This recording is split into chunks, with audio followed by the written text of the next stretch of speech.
Hello, everyone. Welcome back to the Woods Collab podcast. My name is Nikisha Woods, and this is Mike Woods. And as you can see today, we are swagged out. The Woods Collab down to the socks. So we are very excited to have some more swag, some more Woods Collab gear.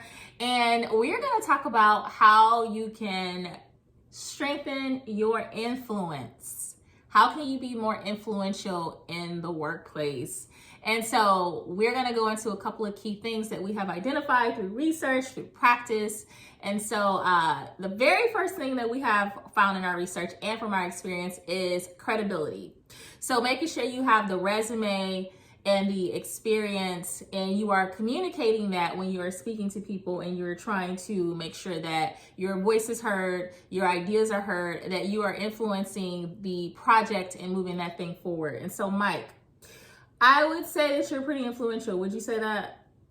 We have people who watch this who know you. Okay. So we're going to say yes. And so how do you use and make sure that you're using your influence in a way that demonstrates that very first core ingredient, your experience around the topic? Like, how do you weave that into a discussion when you are looking to influence, if you will? So looking to influence. So first with influence, I look at that as the ability to provoke change or action. Do you agree with that? Absolutely.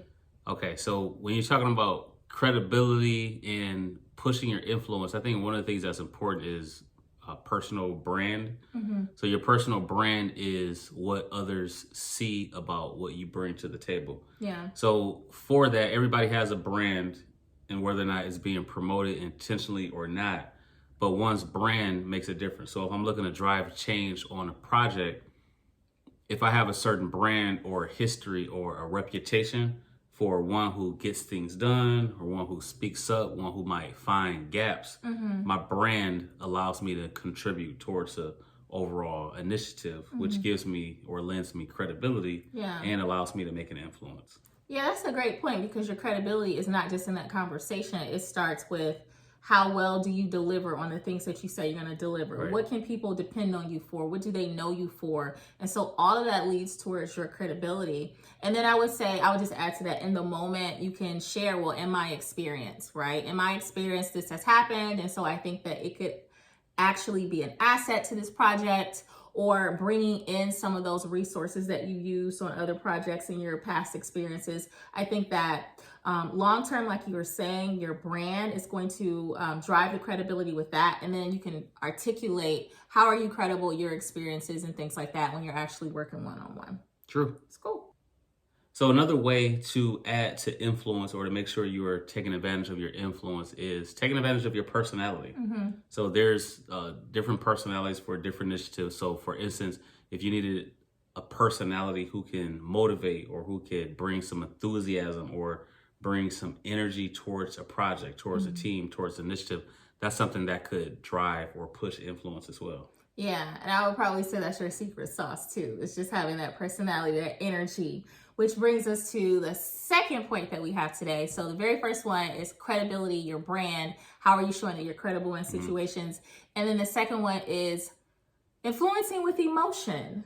So personality is definitely going to do that. How do you dial up your personality? You might use a lot more hand gestures. You might tell a little bit more jokes. You're going to think about how that person feels, and you're going to bring in I don't want to say a sad story, but you're going to bring in a story that closely connects to that person, so that they feel like, oh, wow, this feels like a great idea. And so can you talk to us about how you might use your personality, emotions, to trigger the emotions of others, to get them to buy in when you're influencing? Yeah, that's very key, and it ties in well with being aware of the people you are dealing with. So, and we talked a lot about here on the podcast about knowing your why, but also knowing the why of others. Yeah. So we're talking about going after something. If I'm working with a group of 5, 10, 15, 20, however many people, being able to tap into their emotions or their why, as far as why something is significant or why we need to make a change, and allowing them to see that buy-in and that purpose, that's a form of tapping into their emotions to make sure that there's an understanding across the board. Yeah, because now I feel like you're connecting to me as a person and where I feel the value could be added. It might not be cut and dry, black and white, but I feel like you're speaking my language. And so you're understanding what motivates me and using that personality to do that. Right. And sometimes you can just be influenced by how passionate someone is about a topic, right? Like if I come and I'm like, yeah, you know, we should try this on the project because I think it'll work because of X.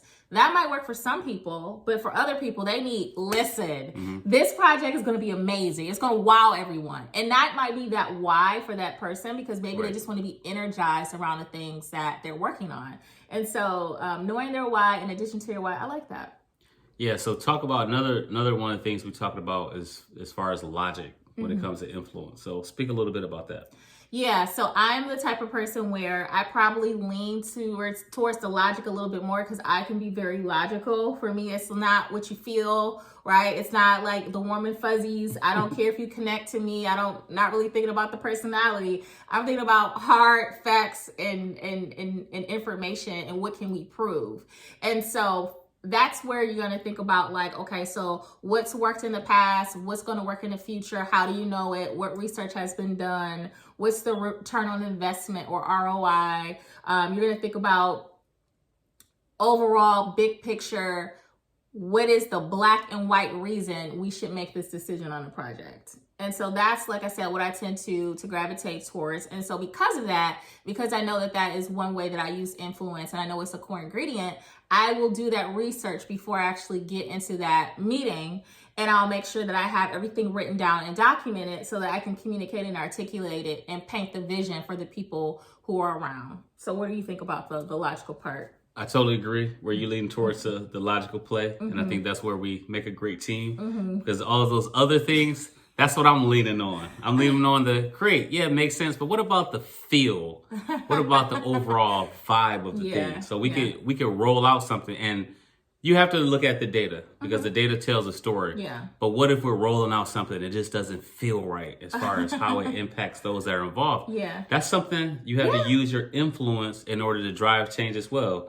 Such as, hey, the numbers say this, and this is direction that we're going. But if everybody's like, we're still not feeling that. Got to be aware of those emotions and that ability to pivot and to maneuver. So looking at the logic, looking at the data, but also looking at the people and the vibes and the feelings and how those things are impacted. When you put all those things together, you got you a good formula for success. Yeah, and in my experience, it's been very like some people lean towards one or the other. So someone will go into a presentation or a project or collaboration and they will just use their experience. Well, I've been doing this for 25 years, so this is the thing that needs to happen. Or, oh, well, this is how this is going to work because I'm the expert and I have these degrees and I have this thing. And then they lead with that and people are like, well, it doesn't feel right to me. And where's the facts and where's the data? And so they're missing the part because they're only leaning on their credibility.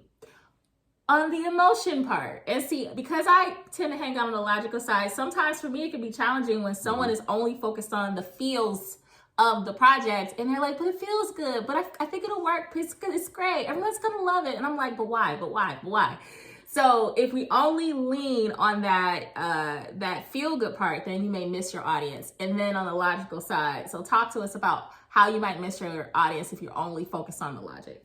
Yeah, if you only focusing on the logic, you could miss out on the emotions of the people and what the people feel about it. And a lot of times data makes sense, and you definitely it's wise to pay attention to the data and to the numbers. But at the same time, you could be neglecting how people view a certain things, and that could just have a lasting impression.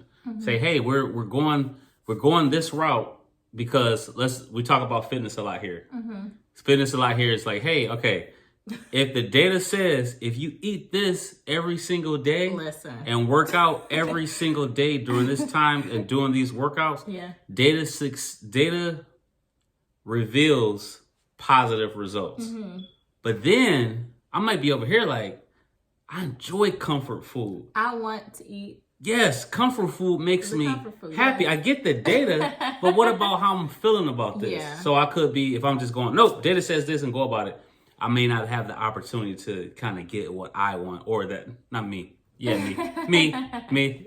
But I mean, I may be neglecting how one overall experience is towards a thing. So it's like you said, it's good when you can mix both. When you say, all right, let's see how this is viewed by people and how people are impacted by it, but also let's see how the numbers look. Let's see how the logic, how the data supports this particular initiative. Yeah, and I think with the awareness around all of the different elements of influence, I think it's important to understand where you typically gravitate, right? And so you know where you gravitate, I know where I gravitate. So I know that when I go into a conversation to influence, I might be missing a little bit of the warm and fuzzies, right? So when I come into that conversation, I need to bring the warm and fuzzies. And it's possible that you might miss a little bit of the data. And so you're going to do the work to bring in the data. I think we both go in because we have a brand and because we are naturally influential people because of the work we have done in our different careers. That influence typically shows up, but we might have to move and pull a little bit more from those other areas. So yeah. And also understanding what's at stake, understanding the risk of it, what's at stake. Because there's times if a decision is needed and you have to roll with the data, but you don't have time to entertain feelings for the moment. There's sometimes we have to make a decision and you have to go with it. And then on the other side, the data may be telling a story, but it may not be as critical to run in that direction. So that overall awareness is super key. Okay. All right. So did we influence you to think this was a good topic today? Segues. So at the end of the day, yes, make sure that you are using those ingredients when you are influencing the people around you in projects, work together, and so forth. Influence can happen in the moment, but it can also happen over time. So what does that look like for you? How does your brand show up every single day when you are working with people, when you're communicating, when you're showing your experience, when you're being a safe place for them to go, so that when you're in the moment having conversations, that influence, that credibility will pull you through? How do you make sure that you are considering the emotions, I like that you said that, of other people when you are thinking about how they feel about a particular topic or thing or project? And then also, what is the fact that you're focused on? What can you prove? If you're thinking of those things to have an awareness of where you might fall short, you can build the rest of it so that you can be more influential in your day-to-day and in projects.